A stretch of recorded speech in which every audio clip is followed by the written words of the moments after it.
hari ini saya lagi mau jalan ke sekolahan anak-anak karena ada Elternabend. Apakah Elternabend itu? Bukannya malamnya orang tua, tapi di sini kalau di Indo itu rapat orang tua murid, orang tua kelas khususnya.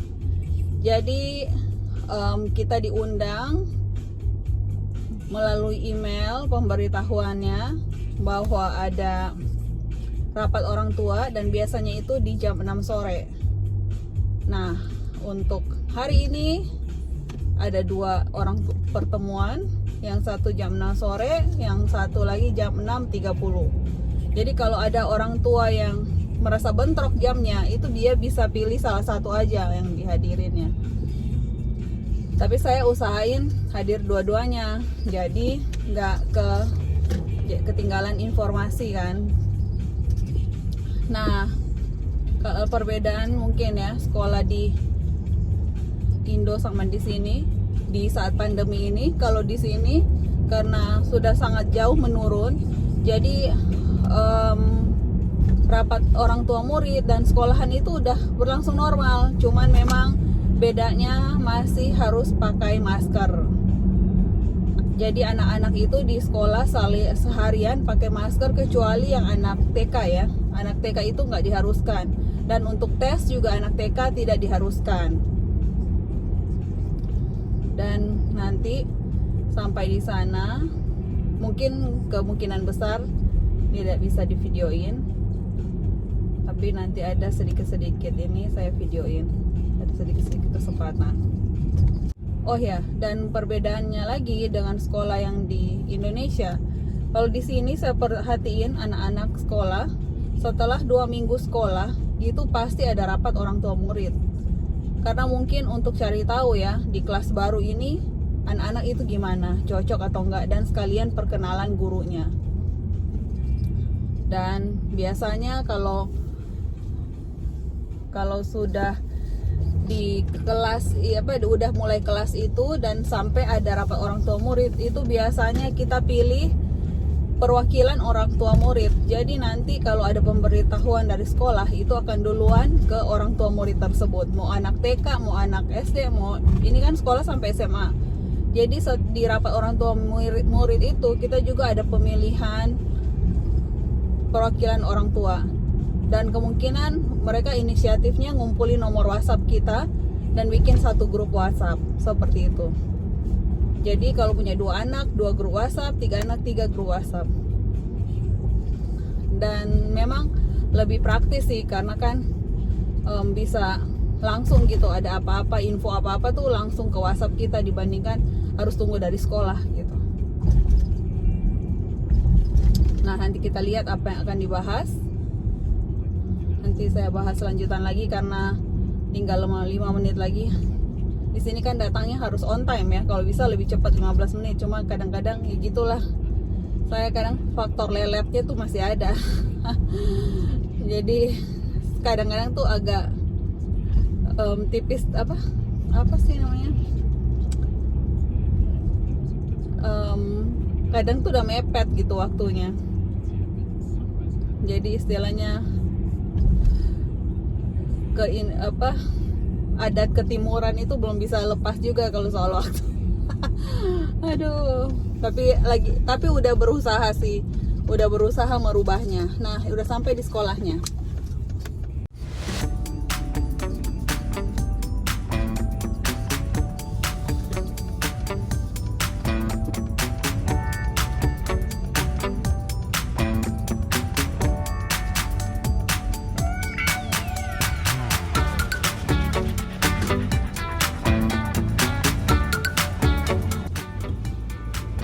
Ya, kita udah sampai dan harus buru-buru ke kelasnya karena kelasnya itu di lantai 4, jadi harus cepat karena tinggal 5 menit lagi. Ganti sepatu dulu. Saya bawa sepatu cadangan. Itu mana lagi? Oke, karena ini summer jadi masih pakai sepatu yang biasanya.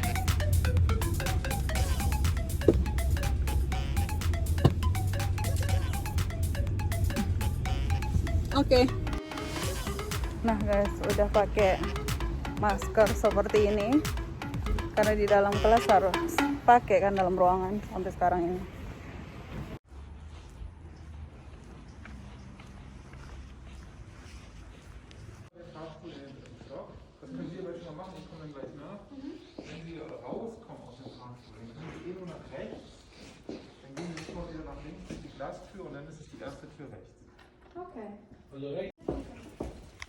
Kalau keluar dari lift, nih, oh parkiran kelihatan dari sini. Nah ini ruangannya. Ups.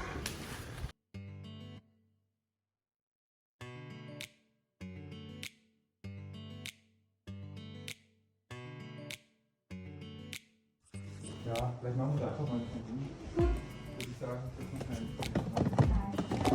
Das ist auch oft ein Stück früher, als es in der Stadt war. Oder auch sogar später. Also die entsprechende Informationen an die Schule kommen.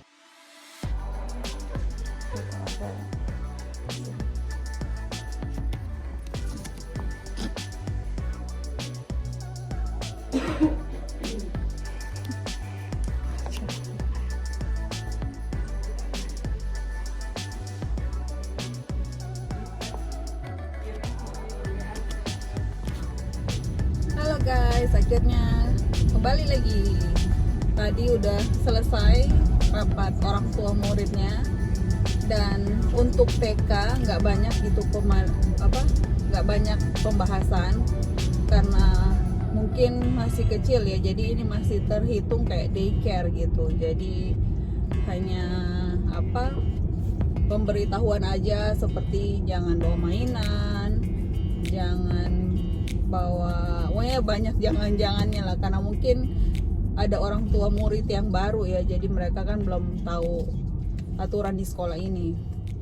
Nah kalau untuk kelas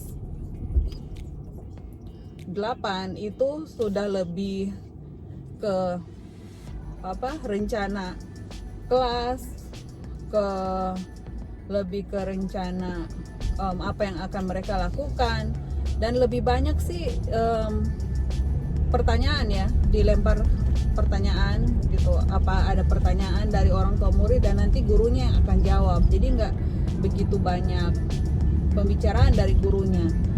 Nah jadi ini jatuh-jatuhnya sih diskusi ya, dan apa yang kita nggak tahu seperti PR itu setiap kapan, dan ternyata PR itu ada setiap hari.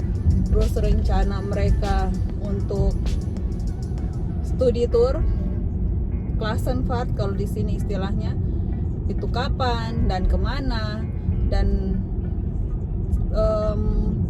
sepertinya untuk kelas yang lebih besar ini, di kelas 8 khususnya, itu lebih ke kegiatan. Dan ternyata di kelas 8 itu mereka udah harus praktikum. Praktikum itu mereka dikasih surat pengantar dari sekolah, dan mereka bisa memulainya kapan aja. Jadi praktikum ini dia harus cari satu perusahaan untuk dia praktikum selama 2 minggu, dan itu harus, di surat itu harus ditandatanganin sama perusahaannya, manajernya atau ownernya, itu harus ditandatanganin suratnya. Jadi itu sebagai bukti bahwa dia udah melakukan praktikum selama 2 minggu. Gak nyangka ya kalau sekolah di sini ternyata dari kelas 8 itu udah harus disuruh praktikum.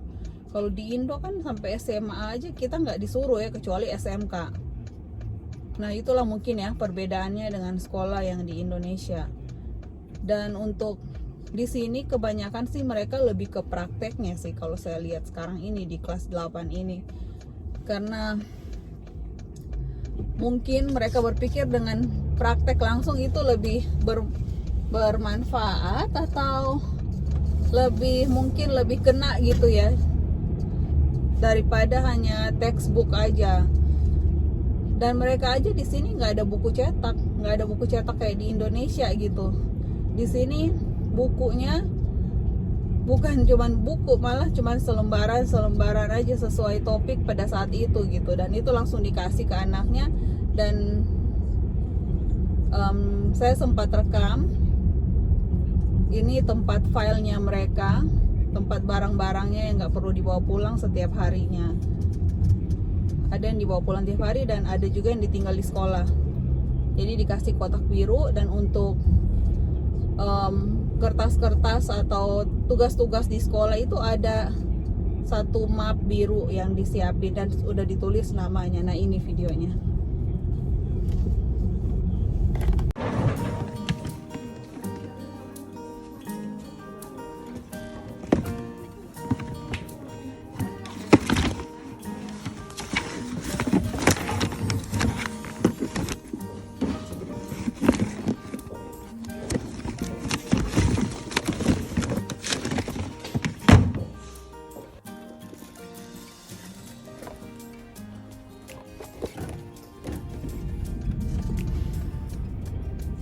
Kayak gitulah guys, sedikit sharing tentang sekolah di Jerman seperti apa.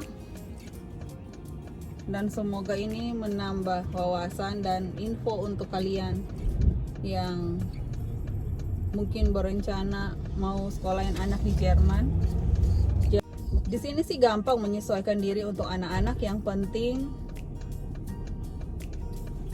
bahasanya udah cukup lancar. Nanti di vlog berikut lainnya lagi saya akan sharing pengalaman dari saya, bagaimana anak saya tuh menyesuaikan diri dengan bahasa Jerman. Karena kita kan di rumah full bahasa Indonesia, dan sebenarnya dia dari kecil sih udah full English. Jadi pas mulai sekolah di Jerman itu, dia kenapa sampai masuk ke sekolah privat ini, padahal kan sekolah yang disediakan pemerintah itu ada juga yang dikelola oleh swasta, tapi itu gratis sebenarnya. Jadi dibayar langsung sama pemerintah. Kenapa dia sampai ke sekolah privat ini? Nanti itu nanti di video lainnya lagi ya, tentang sharing tentang gimana bawa anak ke sini untuk sekolah dan menyesuaikan dengan bahasa Jermannya. Oke, sampai di sini vlog hari ini. Terima kasih yang sudah menonton, dan kalau kalian suka dengan video-video saya, tolong di subscribe dan di like, dan jangan lupa di komen. Thank you for watching. Sampai jumpa di vlog berikutnya. Bye bye.